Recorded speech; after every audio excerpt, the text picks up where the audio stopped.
For this activity, we are working with the performance spreadsheet. And here we have a list of all the classes from grade 8 to 11 that have helped to sell tickets and t-shirts for a music performance at the school. The prices for the tickets and the different t-shirts are stored in row 2 over here. And the number of tickets sold for each class are stored in column C. And the number of t-shirts sold is in column D to F.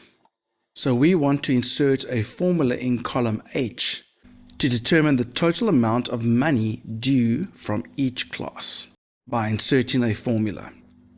So let's break this down into its individual parts. We're going to start off by putting an equal to sign because we want to insert a formula, and we want the number of tickets. There are 18 for this class, 8A, that have been sold, and each ticket is 55 Rand. So we will say block 18 multiplied by the 55. So cell C4 multiplied by C2. Let's just see what the answer is. There we can see we have got the total amount due for just the tickets for class 8A. So let's continue with that by coming over here and modifying this formula. And we are now going to insert a plus sign and work out the total amount for this t-shirt, which would be this quantity in D4, and we're going to multiply that by the price for one of these shirts, which is in D2, and press enter. So there we've modified the price. We've added an extra 120 Rand for that one t-shirt. So we're going to continue taking the total number for that class multiplied by the price for that item, whether it's tickets or shirts. So we're going to come over here and we're going to add the amount due for this shirt, which would be E4 multiplied by E2. And then we're going to do for this shirt, we're going to add F4 multiplied by F2's total for the shirt. And so over here we can see our formula. Because of BOD maths, the multiplication will happen first, and then those answers will then be added. So that's why we don't need to put brackets around each individual multiplication, but you can if you want to. So let's press enter, and there we've got the total amount due for the class in grade 8A.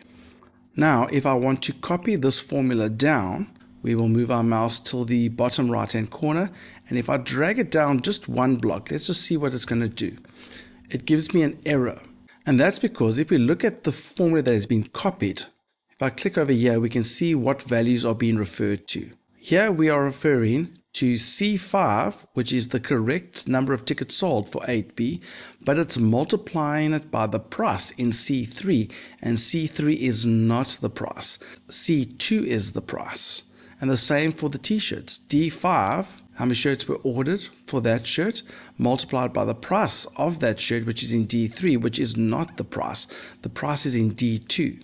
You see, for this formula, the C4, the D4, and the E4, and the F4 all correctly moved to C5, D5, E5, and F5. However, we did not want the prices that are in row 2 to copy down or change. We wanted C2 to remain, and D2 to remain, and E2 to remain, and F2 to remain. We do not want those to change.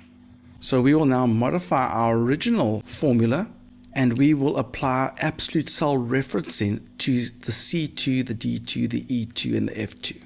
We want C4, D4, E4, and F4 to change as we copy down, but C2 must remain C2. So I will click on C2 and press F4 so that it adds absolute cell referencing to C2. What that does is it adds absolute cell referencing to the C2 by placing dollar signs around the C and the 2. What this means is the C will remain a C or be locked if we copy the formula to the left or to the right. And the dollar in front of the 2 will lock the 2 so that if we copy the formula up or down, it will always remain a 2. In this example, we are only copying the formula down, so we do not need to lock the C of the cell C2. We only need to lock the 2 because we always want to refer to the value in row 2 for that C column. So I will press F4 again, and now you can see that the dollar sign is now only next to the number 2, which means that only the 2 will be locked if we copy this formula down. Now I need to do the same for D2, and you can just add in the dollar sign manually in front of the 2 to lock the 2. And we're going to do that as well for E2.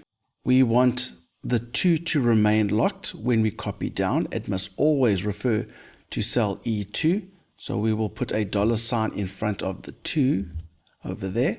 And then again for F2, we will click on F2, and you can either enter in the dollar sign manually or press F4 until you have just the 2 locked. Now, if I press enter, you'll notice that our answer is unchanged. However, if I copy this formula down to the other rows, you'll notice that those values look correct. Let's take a random row, like for example this one over here, and look at the formula. Here for row 12, we can see that we are still referring to C12 for the number of tickets and D12, E12, and F12 for the different t-shirts. But we are always referring to only the C2 cell, the D2 cell, the E2 cell, and the F2 cell in this row. It has remained unchanged as we copy that formula down. The way I like to remember it is if you have a formula that refers to cells outside of your table. So for example, over here, we've almost got a table of values over here in this little block over here. If you ever refer to values outside of that table, for example, over here, those ones tend to be the ones that you are going to use absolute cell referencing for. Now, if I scroll down over here for the total, we want to put the total amount at the bottom of the spreadsheet, which is the total for all of these cells. I'm going to use a function here, say equals sum, open bracket, and I'm going to sum all of these values, and I'll drag my mouse over them from H4 up until H21. You can see the cell reference there. I will close the bracket, press enter, and that is the total amount due by all of the classes. And that is the end of this activity.